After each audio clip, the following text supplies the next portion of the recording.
So, ayan, magandang umaga. Magandang pahapon pala mga kalitar. Bali, gagawa tayo ngayon ng frame. So, magagawa tayo ngayon ng frame ng isang lawin mga kalitar. Ang gagawin nating lawin ay yung basic lawin lang na hindi na dihubog mga kalitar. O hindi na kayo mahihirapan sa mga pagbibend. So, ito madali lang mga kalitar. So, panoorin nyo to. Una, step natin siyempre. Kailangan natin ng kawayan.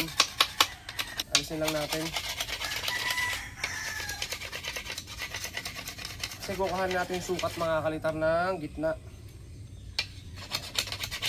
So, madali na naman siguro sa inyo mga kalitar magsukat ng gitna. May iba't iba tayong paraan paano natin makukuha yung pinakasukat ng gitna. Pero ako lilinisin ko muna yung mga kawayan bago natin kuhanan ng sukat.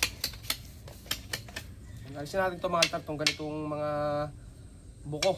Ayan. Medyo tahimik yung hangin ngayon mga kalitar.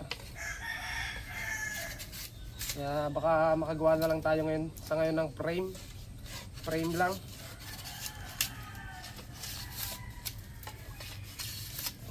Inisil lang natin. Ayan, matapos yan mga kalitar ay kukuhanin natin yung gitna mga kalitar. Kuha tayo ng ating panukat. Gamit yung tape measure, bahalin kung anong saan kayo sanay. Basta ako tape measure mga kalitar, ganito lang. 40. So kukuhanin natin yung sukat ng gitna. 40. Ayan. Tapos dito guys.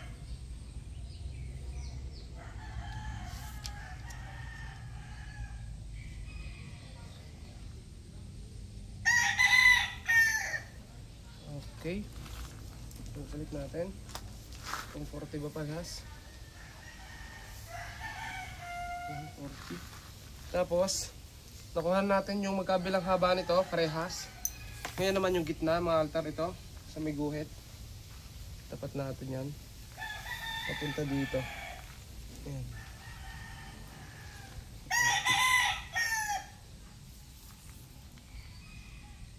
Ayan. Ito yung magiging gitna natin. Hindi siya sakto sa buko, pero malapit na.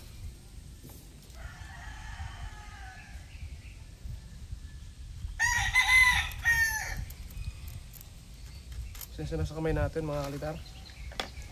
Tapos i-ano natin yung likod ng kutsilyo dito para hindi mabura yung mark. Kasi kada hawak mo minsan nabubura na i-erase, hindi mo napapansin.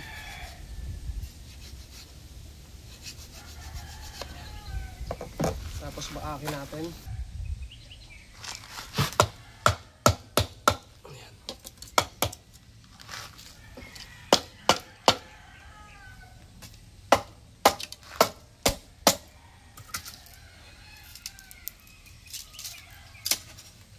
Ngayon naman mga kalitar ang gagawin natin.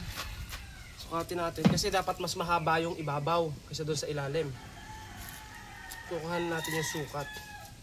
Ito mga kalitar, so di ba naguhit tayo sa may dulo kanina? Dito sa may banda dito. Ayan, saka dito sa kabila. Gagawin natin, puputulin natin yan. Tapos sa kabila din.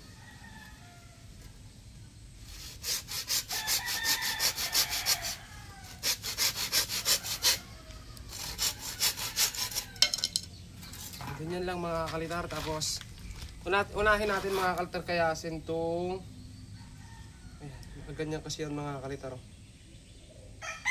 Unahin natin kayasin itong ibabaw mga kalitar. Panipisin natin. Pisin lang natin to.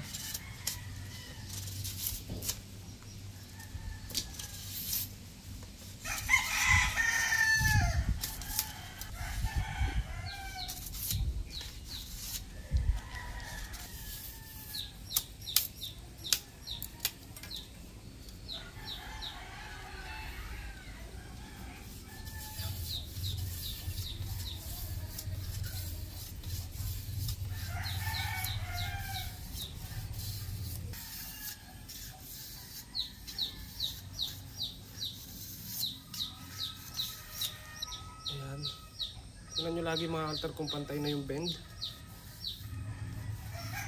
Mga altar, kapag sisilipin nyo mga altar, sakaling hindi kayo compatible sa kung pantay ba o hindi, pwede nyo ipasilip sa iba, gaya nito mga altar. So So pakita natin, si Potpot nandyan. Potpot, silipin mo nga kung ano matigas. Yan. Dala. Alin? Yan. Ito. Ito nyo. So, base rin tayo sa suggestion ng iba.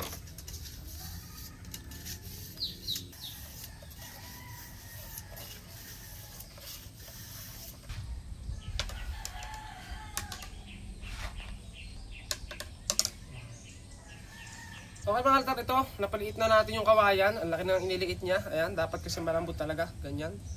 Bebend mga kalitar. Tapos ang dulo, pakita mo ang dulo. Ganito lang kalaki yung dulo. So, try natin i-bend ganyan. So ngayon naman mga kaltar, natapos natin tong isang kawayan. Susunod naman natin yan mga kaltar ay itong ating pang-ilalim. So ito yung pag-isilbi nating pang-ilalim mga kalitar. Ganyan. Tensya na kayo mga kaltar, medyo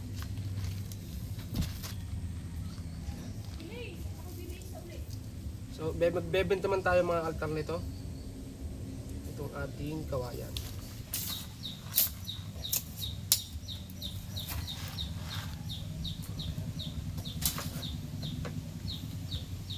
Manipisin din natin mga kalitar.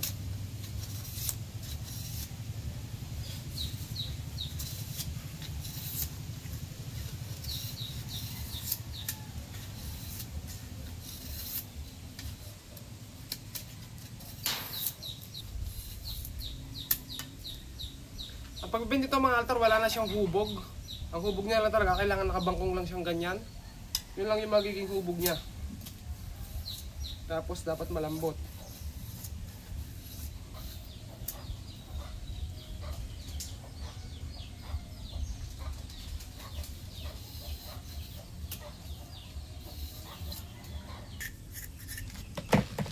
Okay, buo na guys yung ating dalawang kawayan. Ito. Sunod naman natin dito mga kalitar ay yung ating gagawing patindig. So ito yung gagawin natin patindig. May natira tayo dito mga kalitar na kawayan. Siya natin gagawing patindig.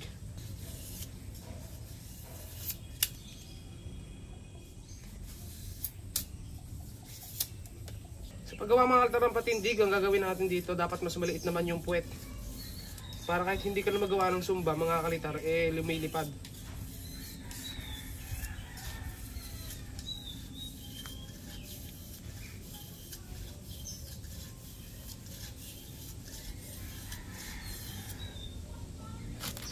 Ganyan mga kalitar. So tutuwirin naman natin to mamaya.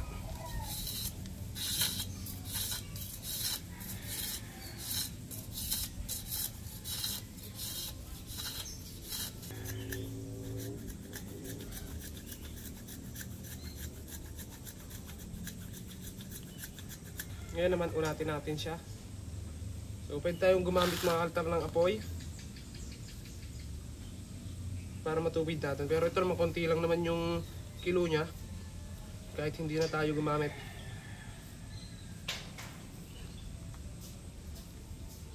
Ngayon naman mga kaltar, buuin natin yung pakpak. Tingnan natin kung anong magiging resulta nitong pakpak pag nabuo natin.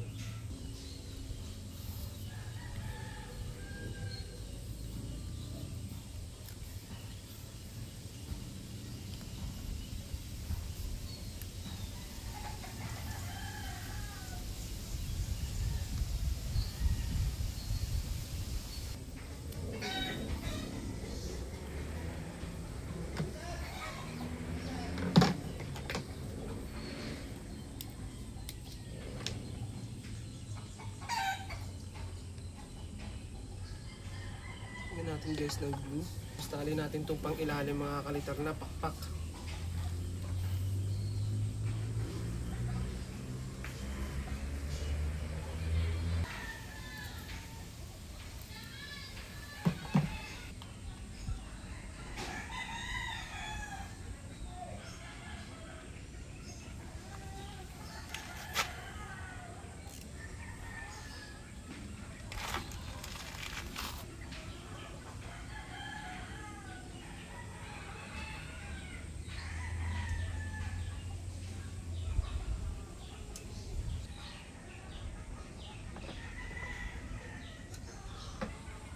Okay, sa pagtatali mga kalitar nitong baskagan sa huli, medyo nakaano siya, tabingi o nakatagilid. Hindi siya sobrang tagilid, medyo naka-slope lang yung kawayan mga kalitar yan. Ganyan lang. Tapos gagawin naman natin yon, bubuin na natin yung frame. Tangaba natin mga kalitar yung, kasi may tinandaan tayo kanina bago natin umpisahan, gumuhi tayo sa may magkabilang gilid. At yun ang ating lalagyan ng tali. Para hindi dumaplis yung ating saranggola. O yung tali natin sa saranggola mga kalitar.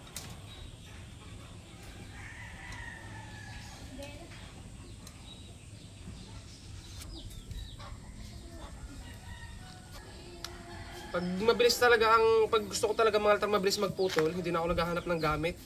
Sinusubo ko na lang yung tali, kinakagat ko. Para sa mabilisan, pag naghanap pa kasi ako mga kalitar kung saan ko pa, hindi makakalimutin kasi ako, hindi ko agad gusto napapalagay mga kalitar yung aking mga ginagamit.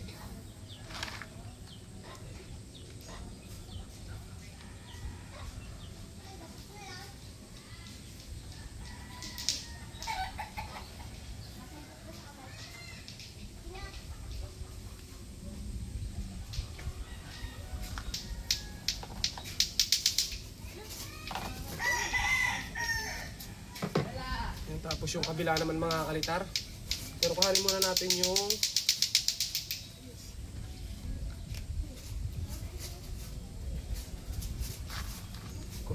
sukat nito mga kalitar ito.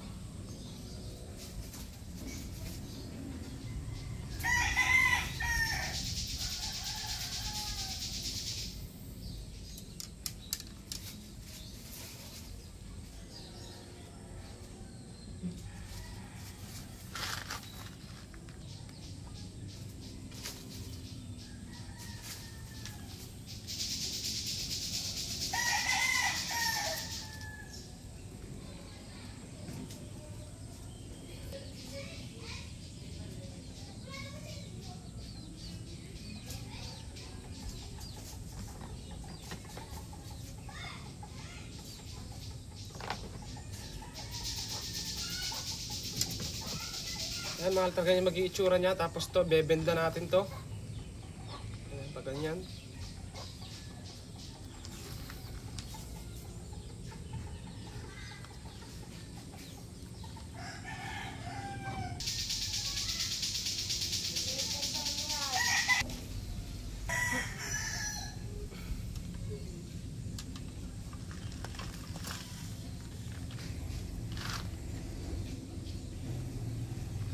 Ayan o, ito, lumalabas na yung itsura.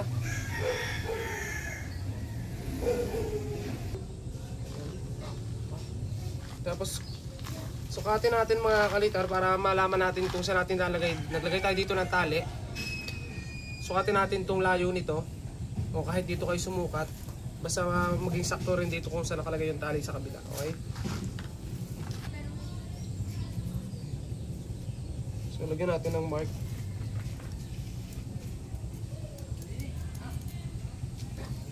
Tapos lipat tayo sa kabilang dulo.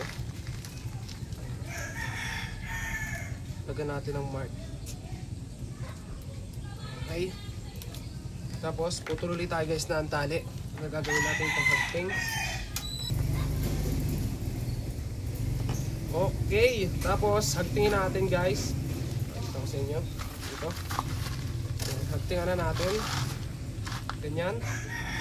So hahagtingin naman natin dito.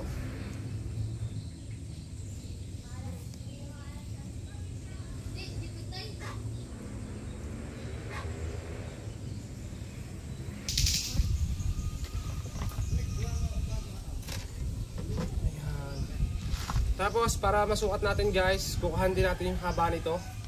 Itong kabilang pakpak. Itong pinakanilagay nating hagting. Para masukat din natin yung kabila kung gaano kahaba. Para magpantay sila guys. Ito yung stick.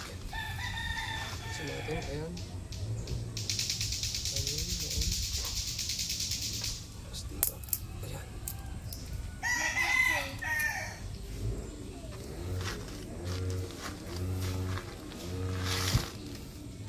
Ito naman yung kabilang hagtingan natin guys. Magtingin natin. Mini basic lawin. Ayan. sticker yan. Yan, okay na yan. Tapos buhol natin. May glue na natin guys. Ngayon makakasya tayo ng pampuwet. Pampuwet naman tayo mga kalitar at saka pangulo.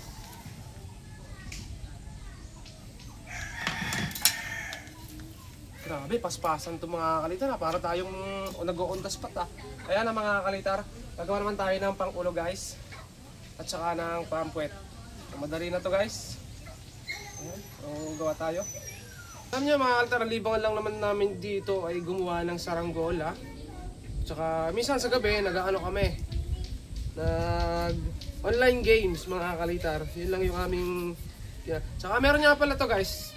Comment nga kayo dito sa ano, mayroon kasing TikTok tong aking cameraman na pangalan mga kalitar is Hybap. Yan, baka nakapollow kayo dito. Mga kalitar, baka mahilig kayo sa ML. Siya yung King of AI. Yan. So, marami siyang mga nabubuksan na hindi pa nabubuksan ng iba sa ML. Kaya ng mga hard. Pwede nyo puntahan mga kalitar para makita nyo. Si Hybap. Si Hybap yung ating cameraman mga kalitar. Puntahan nyo kanyang TikTok kasi marami na rin siyang followers. Dahil sa kanyang mga ginawang tawag ba dito? Ginawang content patungkol sa mga Mobile Legends. Kaya maaari natin bisitahin mga kalitar. Ako may TikTok din ako mga kalitar. YouTube din pala to si ano pangalan ito? Hybap din.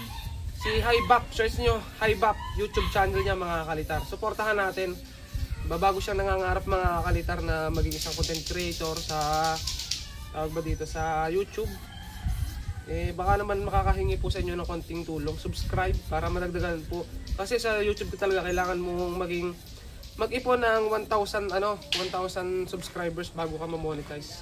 Sobrang hirap ng pagdadaanan mo bago mo maabot yung mga minimithi mo. Pero hindi pa doon natatapos. Kung natapos mo nga yung 1,000 subscribers pero walang nanonood sa'yo, na kailangan mo talagang may ma-reach ka na tawag ba dito 4,000 watch hour mga kalitar. Sitar tayo kakabit ng kawayan.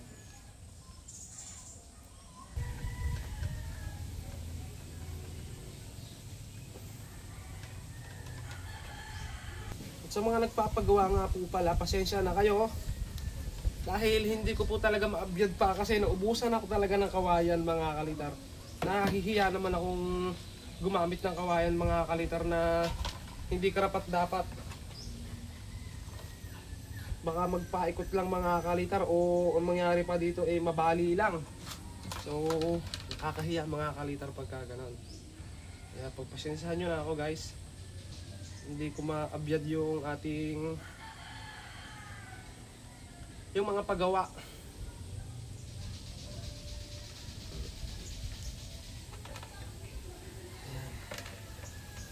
Ayan na.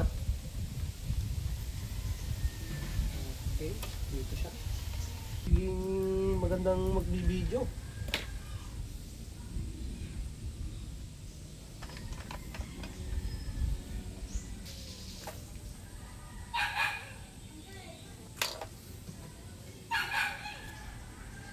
Ano siya, pampakinis ng gawa.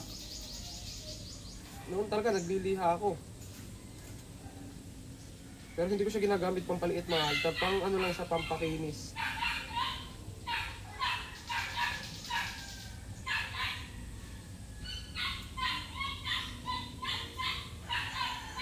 Na. So ayan na guys, ulo na lang yung gagawin natin.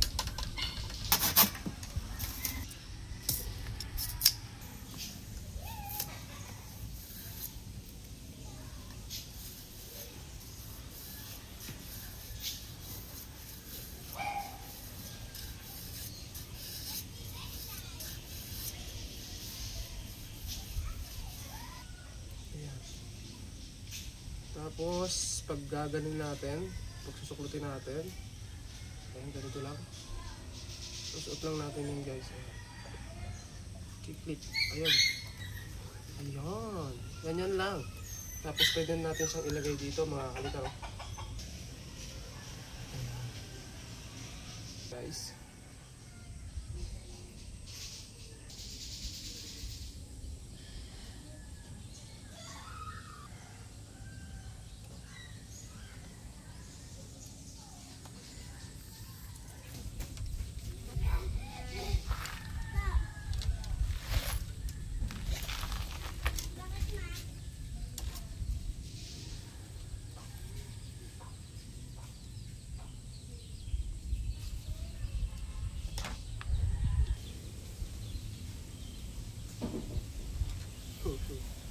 Yan na.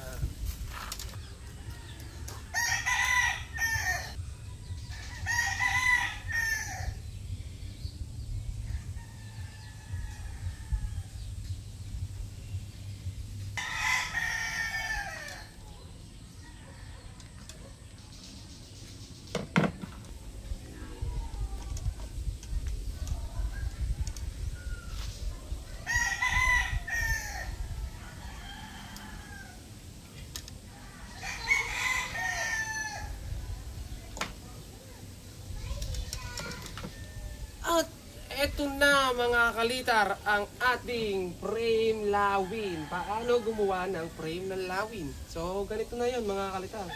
Napaka-simple lang mga kalitar. Hindi ka na mag-beben mga kalitar ng mga nakaganon. Ito talaga, napakadali lang gawin. Tapos bukas pabalta natin. Tapos testing natin to mga kalitar. At lagyan natin siya ng paingay o ng sumba. Ayan, napaka-basic lang mga kalitar. Ayan. So bukas, update ko kayo mga kalitar kapag papabalta na namin to ni cameraman kasi medyo hapon na talaga at hindi na tayo aabot sa maliwanag na panahon. So sana bukas maganda pa rin yung hangin. Okay? Hanggang dito na lang mga kalitar. Sana salamat sa panonood nyo. Subscribe sa mga bago pa dito. Kita nyo naman kung ano-ano ulit adventure ang ginagawa natin sa Saranggola adventure natin. Kaya ayun, thank you very big. Bye bye.